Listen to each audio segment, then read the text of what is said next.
Kesulitan yang membawa berkat. Refleksi pagi 347.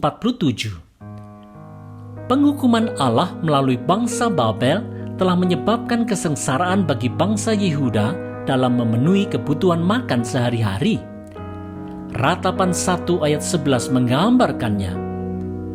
Berkeluh kesah seluruh penduduknya, sedang mereka mencari roti. Harta benda mereka berikan ganti makanan untuk menyambung hidupnya.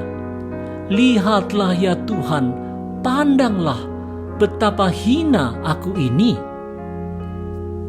Saudara-saudara, di dalam situasi sulit pangan itu, bangsa Yehuda akhirnya merendahkan hati di hadapan Tuhan dan mengingat Tuhan.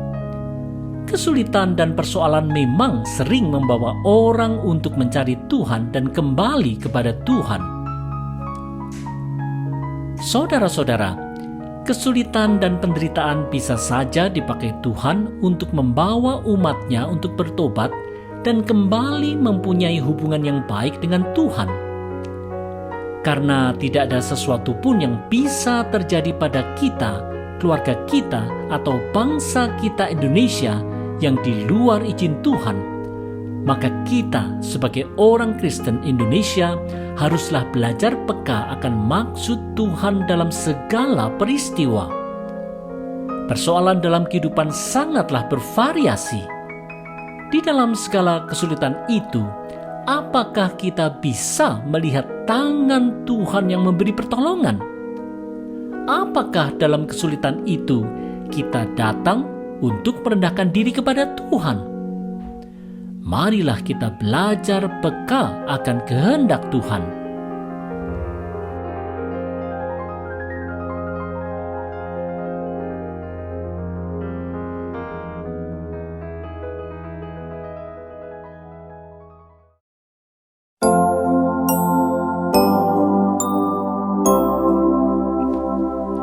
Tetap setia dan bersolider dalam menyampaikan suara kenabian.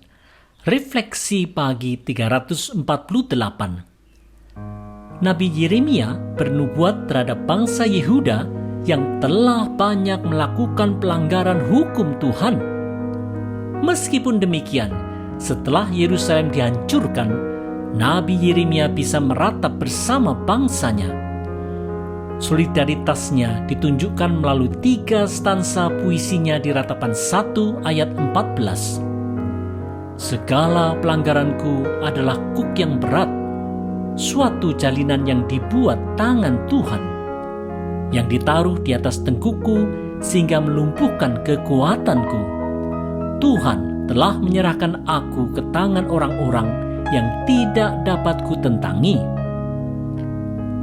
Saudara-saudara, Nabi Yeremia bersolider terhadap penderitaan bangsanya meskipun suara kenabiannya diabaikan. Saudara-saudara, di dalam kitab Yeremia digambarkan pergumulan yang berat dari Nabi Yeremia dalam menyampaikan pesan Allah bagi umat Yehuda. Walaupun menderita, Nabi Yeremia tetap setia dan solider dengan bangsanya. Bagaimanakah suara kenabian bisa tetap disampaikan untuk umat Tuhan, gerejanya, serta bangsa Indonesia sekarang ini?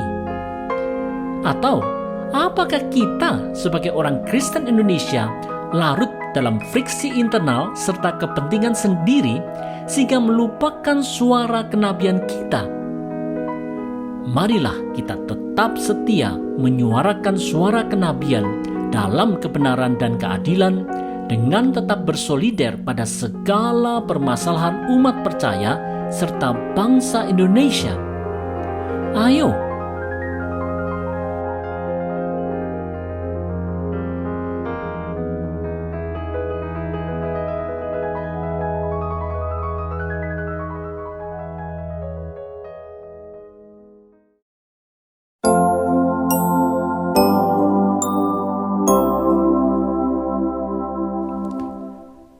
mau turut dalam pergumulan bangsa. Refleksi pagi 349. Nabi Yeremia meratapi bangsanya, yaitu bangsa Yehuda, yang karena ketidaktaatannya dihukum Tuhan melalui pembuangan ke tanah Babilonia. Ini ratapan Nabi Yeremia di ratapan 1 ayat 15 dan 16. Tuhan telah menginjak-injak putri Yehuda darah itu seperti orang mengirik memeras anggur. Karena inilah aku menangis, mataku mencucurkan air. Karena jauh daripadaku penghibur yang dapat menyegarkan jiwaku. Saudara-saudara, Nabi Yeremia memang tidak terlibat dalam segala kejahatan yang dilakukan bangsanya. Tetapi dia tetap merasa sebagai bagian dari bangsanya. Penderitaan bangsanya adalah penderitaannya juga. Saudara-saudara, orang Kristen Indonesia adalah bagian integral dari bangsa Indonesia sejak dari zaman dulu. Sejarah telah mencatat hal ini. Seperti Nabi Yeremia, kita dipanggil Tuhan untuk terus menyuarakan dan menghidupi kebenaran dan keadilan dengan terus bersolider terhadap segala kejadian, pergumulan, dan persoalan bangsa Indonesia. Sukacita bangsa Indonesia adalah sukacita kita. Penderitaan bangsa ini, penderitaan kita juga. Oleh sebab itu, orang Kristen Indonesia tidak boleh cuek, bahkan memisahkan diri dari segala pergumulan bangsa. Ayo orang percaya, mari giat bangun bangsa.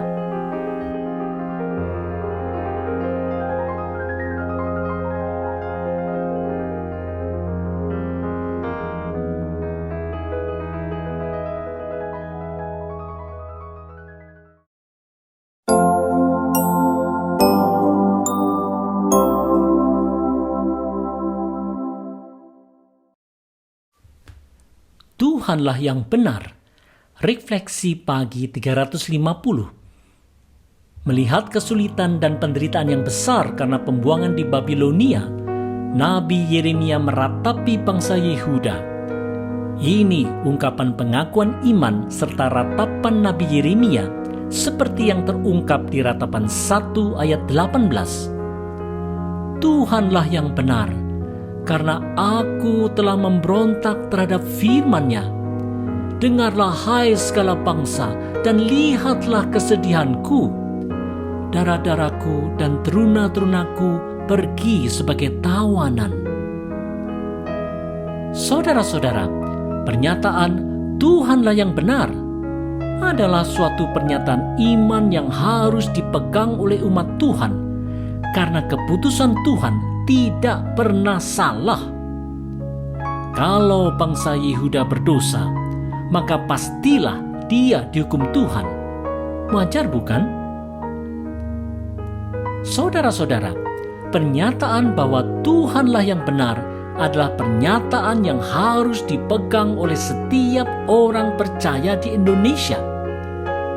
Kalaupun pada saat ini kita tidak paham mengapa sesuatu harus terjadi, baik di keluarga, gereja, ataupun masyarakat, ingatlah, Tuhanlah yang benar.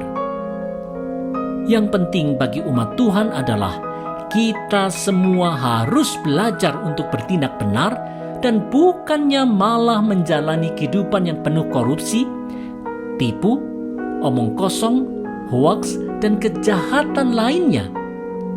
Bila Tuhan itu benar, sudah seharusnya lah kehidupan umat Tuhan benar juga. Kalau seperti ini, gereja dan bangsa kita pasti maju.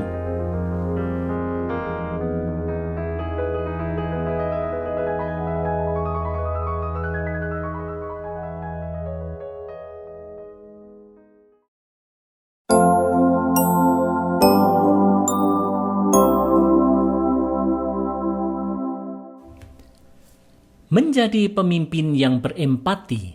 Refleksi pagi 351.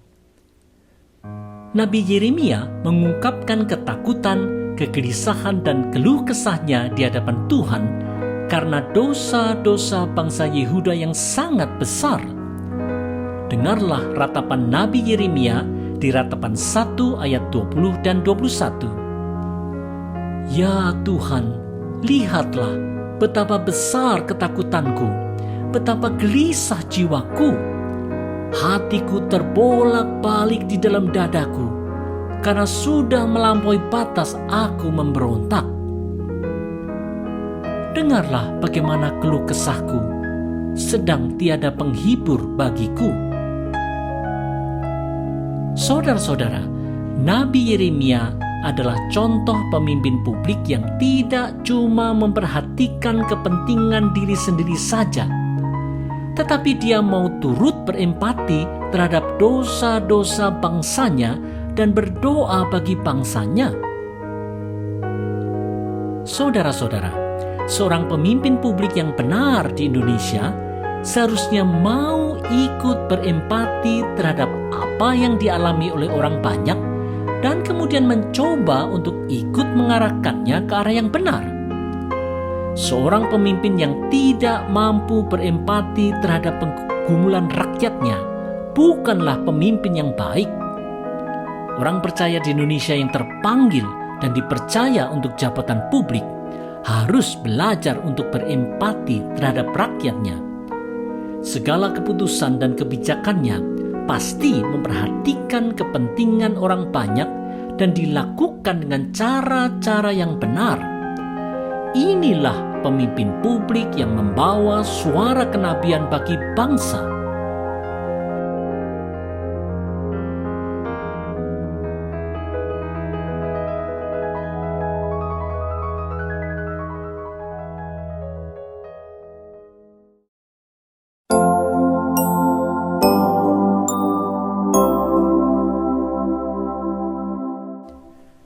Mari panjatkan doa demi keadilan Allah. Refleksi pagi 352. Apa respon seteru atau musuh-musuh Yehuda setelah mendengar akan penyerbuan bangsa Babel? Ratapan 1 ayat 21 menjelaskannya. Seteru-seteruku mendengar tentang kecelakaanku. Mereka gembira karena Engkau yang mendatangkannya. Saudara-saudara, musuh-musuh Yehuda bergembira karena malapetaka yang menimpa bangsa Yehuda.